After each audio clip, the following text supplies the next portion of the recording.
nó gì nó mi gì à nó mi cái sữa cay nó ăn nó mua covid để chạy cam mò này lò xù thế à lò xù gì nó mi thế à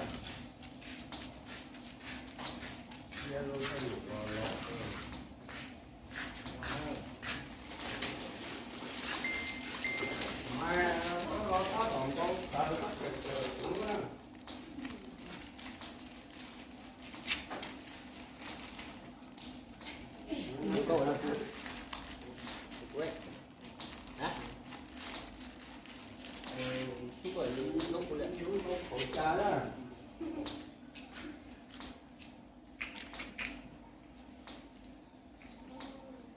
của lệ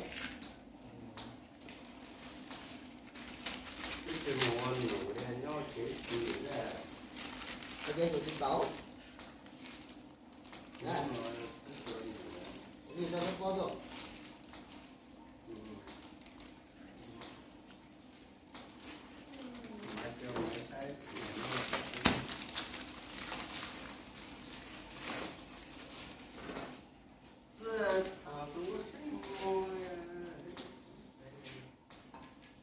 nó vậy lớp cay nè tôi lo mày cũng thở nhập thở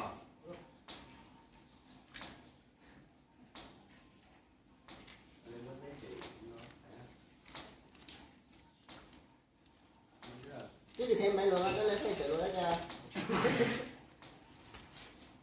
Cái cặp thùng này đã ăn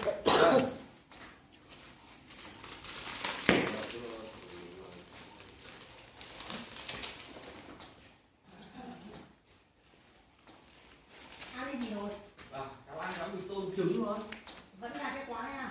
Một quả trứng vịt lộn, Nhưng mà một nó quả có mì xôi tôm. xáo nhiều. Nó có xôi xáo nhiều. chỉ chờ chọn đây thôi Có tại lúc nào nói một quả mì tôm, một quả trứng vịt lộn, nó không nghe. Bữa. Gọi taxi rồi nó chặt đứa nào nó chở. Bà gọi à? nó chỉ giống như à Gọi cho nó vừa xong chứ rồi nó bài nó bảo cái gọi lại cho nhá. dưới à Thế là nó bài lại là nó không đi đâu. Nông Bảo vệ nó là bảo vệ là nhìn thế này, nó bài. Phải đi nhìn thế này.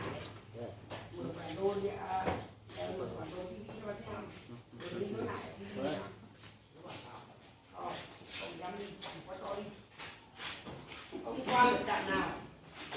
Sợ nhỉ? Đi không phải là không qua được, nó còn bị phạt cơ. Phạt, Chứ lại không phải là nó không qua được mà lại sao không? nó phạt cho chỉ có chết. Mà hôm qua công an nó thu bằng lái, mà giữ bằng lái nó phạt giữ cho nó phạt cho định chế.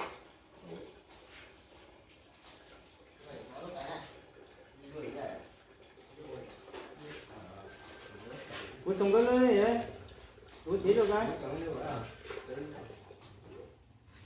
nước này Cái phản tiến chả biết thế đây. Nghe nóng. Nghe nóng thì bác thì trưa. Hôm qua về sớm sớm đấy. Thì đã đi một chuyến thì cho nó hết mẹ đi hôm nay không phải đi. Không biết gì. Không phải Tiến nó không biết mà qua Sơn nó bảo là Tiến tối hôm qua nó mới có quyết định thì nó có nói trước đâu mà Tiến biết. Đến qua đột xuất có quyết định thì là nó bảo Sơn thôi, nó bảo Tiến thì Tiến không biết. Hôm nay anh đi đâu vậy bắt đầu nó lại xuống nó lấy xe rồi mình về đi rồi. Bây giờ có trong thời gian rảnh rỗi này cái xe này khả năng ngay anh em luôn đi một sự. ơi nó chỉ cái khẩu trang đấy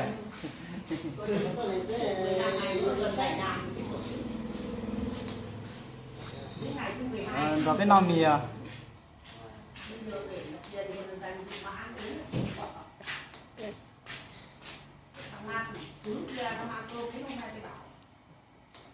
Nói để nay nó hỏi là cái suất cơm các anh mang